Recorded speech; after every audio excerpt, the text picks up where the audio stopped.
Existe um lugar em Jerusalém, um lugar onde fé, dor e esperança se encontraram.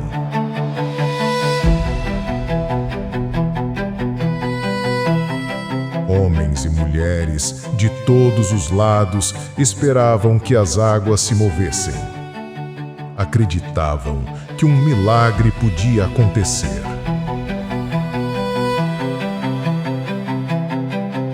Entre eles, um homem, preso pela dor durante 38 anos.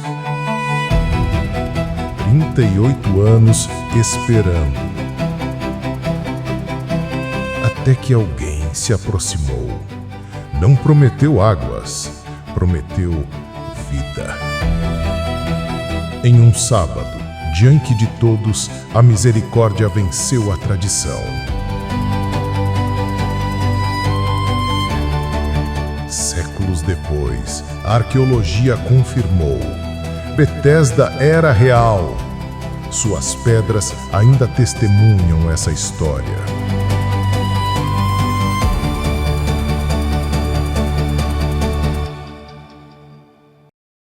O tanque da misericórdia não foi apenas sobre água, foi sobre um encontro. Um encontro com Jesus. Descubra a história, viva o milagre e encontre a esperança que ainda ecoa hoje.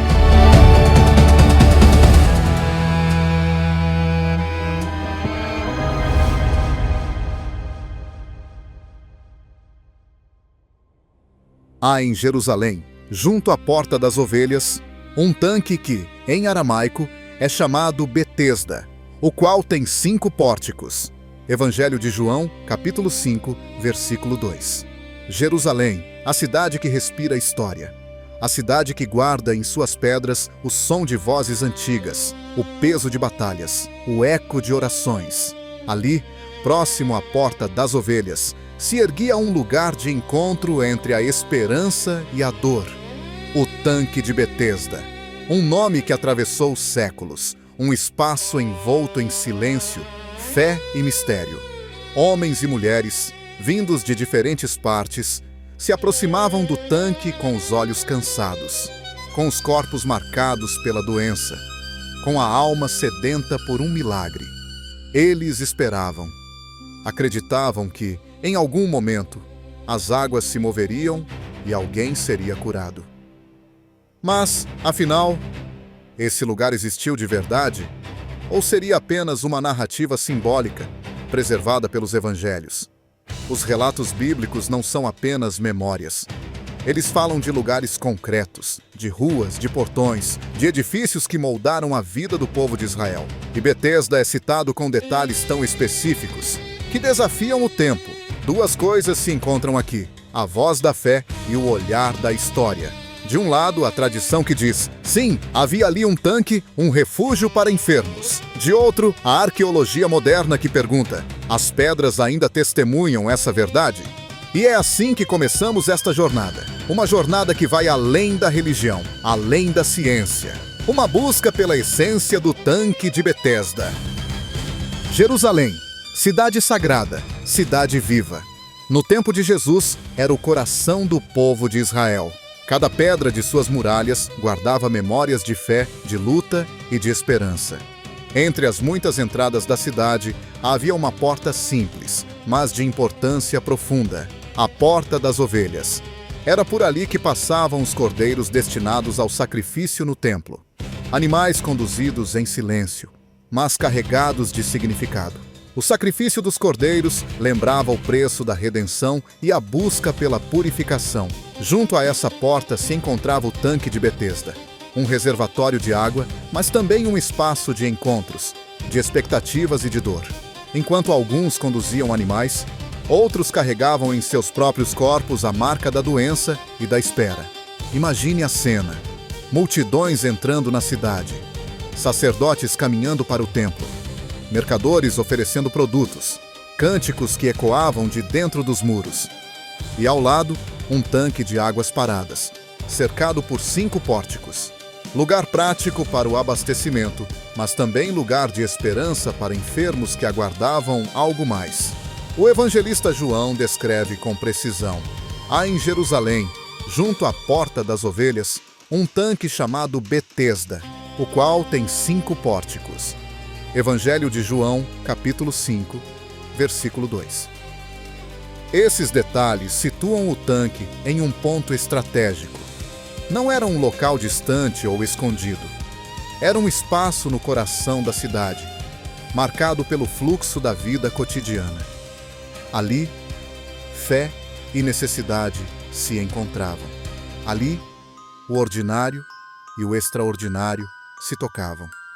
E se você deseja continuar essa jornada conosco, deixe o seu amém nos comentários e inscreva-se agora, para não perder os próximos capítulos desta história.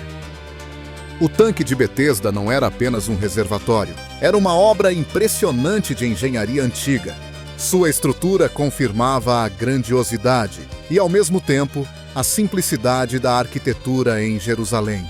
Havia 2 grandes piscinas, lado a lado, separadas por uma divisória central, e ao redor delas, 5 pórticos, corredores cobertos que serviam de abrigo para os enfermos. Esses pórticos eram sustentados por colunas de pedra, projetados para suportar o fluxo constante de pessoas.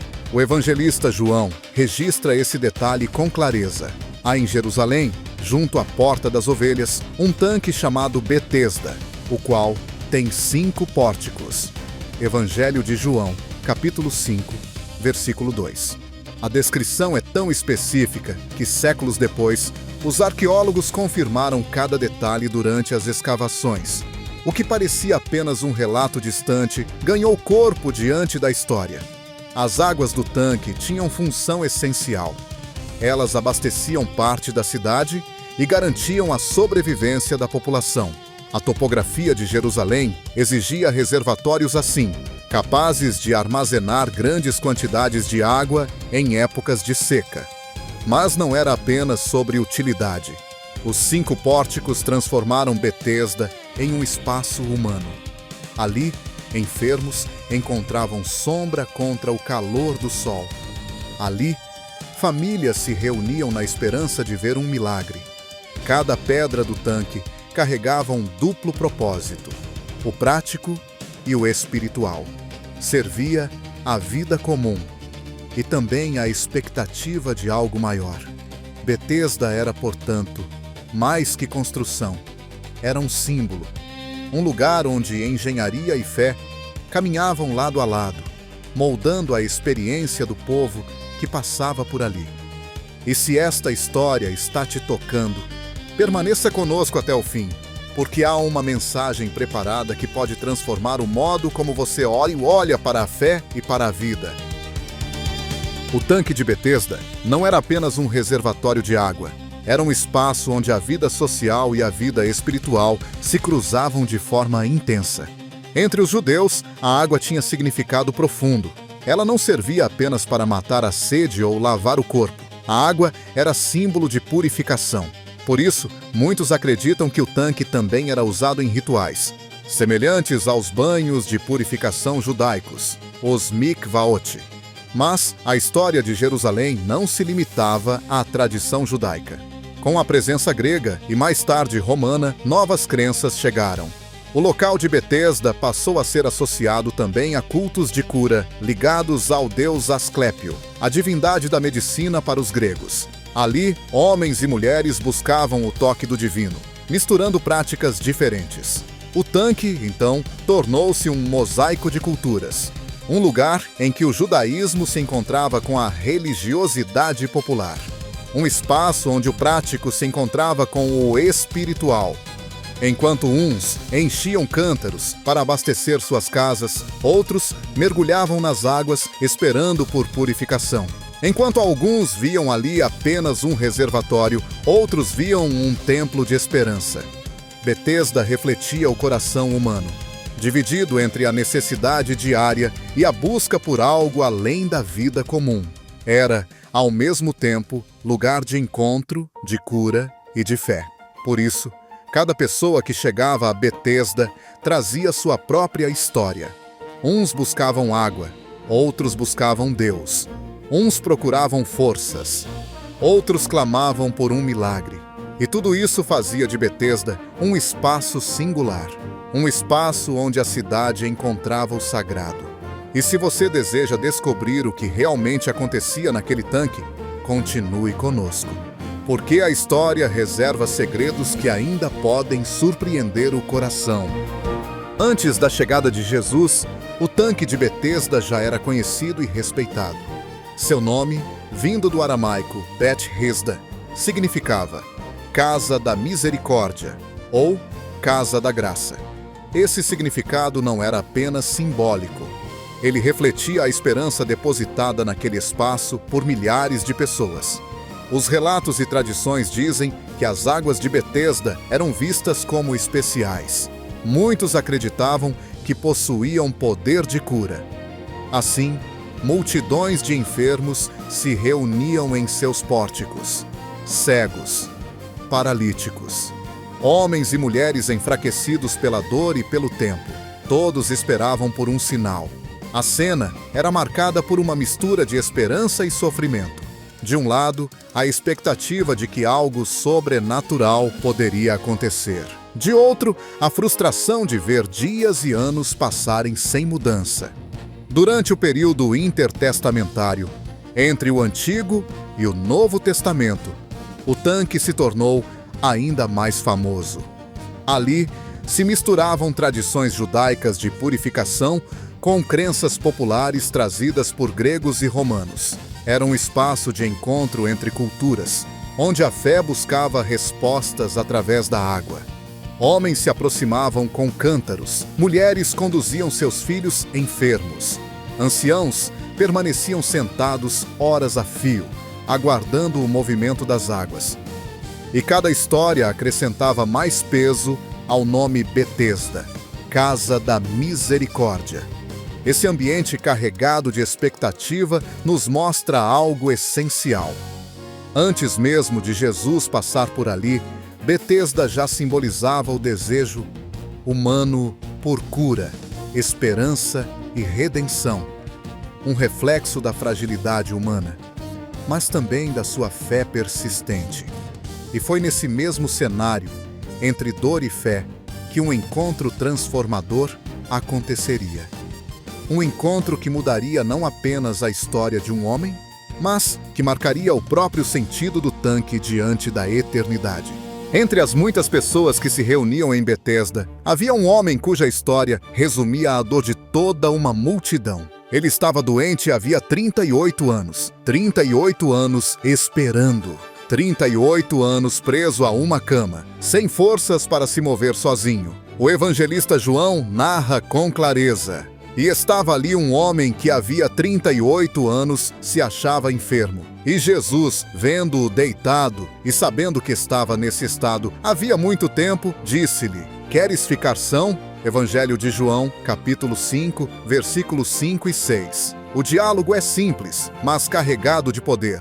O enfermo responde que não tinha quem o colocasse no tanque quando a água era agitada. Sempre alguém passava à sua frente. A esperança parecia distante, mas Jesus não apontou para as águas. Não sugeriu que ele esperasse mais. Ele falou diretamente ao coração daquele homem: "Levanta-te, toma o teu leito e anda." Evangelho de João, capítulo 5, versículo 8. E imediatamente o milagre aconteceu. O homem se levantou, carregou sua cama e andou.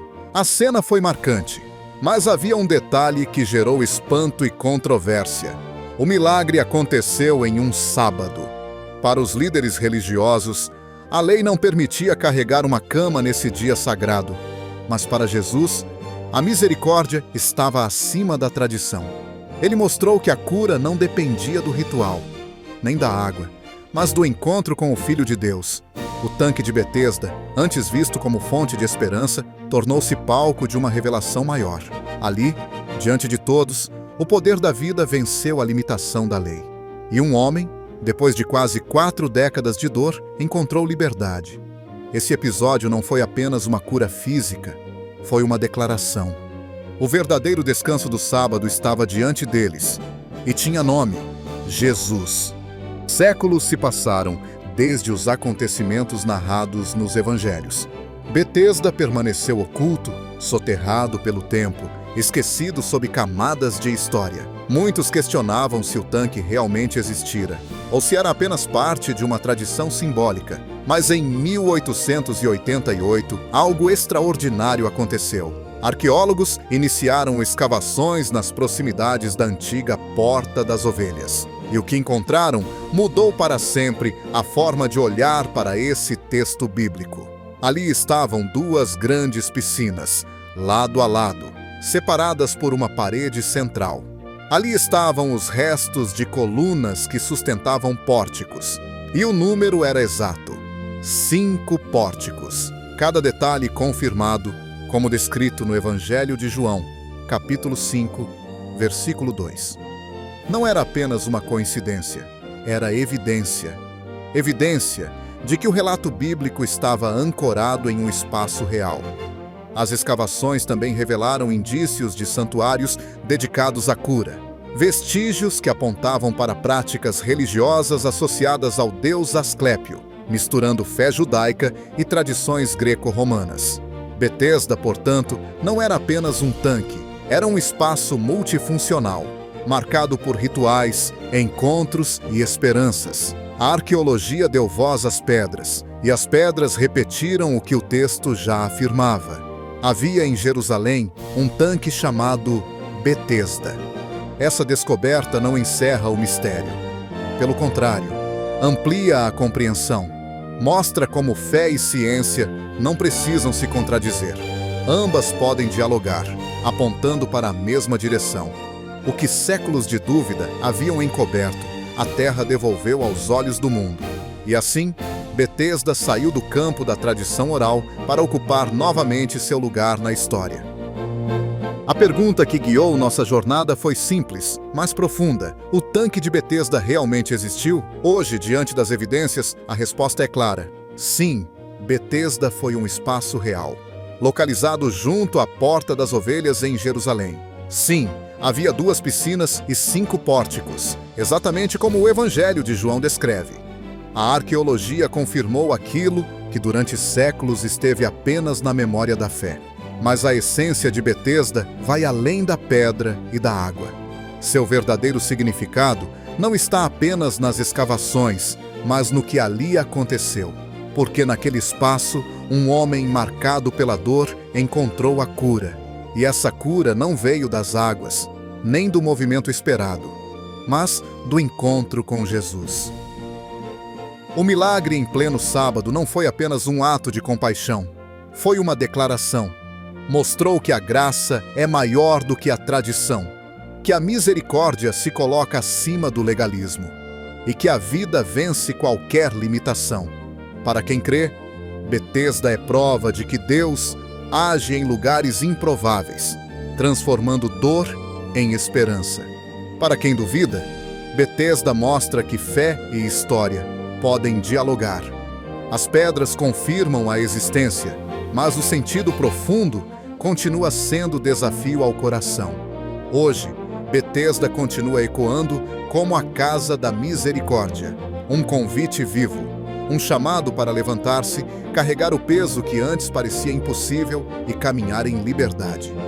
Porque, assim como naquele dia, o mesmo Jesus continua oferecendo vida e transformação.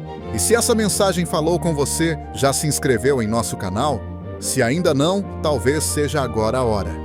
Inscreva-se, deixe o seu like e compartilhe. E se você deseja ajudar a levar conteúdos como este para mais pessoas, torne-se nosso parceiro. Clique no botão Seja Membro. Você terá acesso a conteúdos exclusivos, poderá assistir aos vídeos sem anúncios e ainda acompanhar lançamentos antecipados. Obrigado por permanecer conosco até o fim. Que a paz e a graça do Senhor estejam sobre sua vida. E que cada passo seu seja lembrança de que, em Cristo, sempre é tempo de se levantar e andar.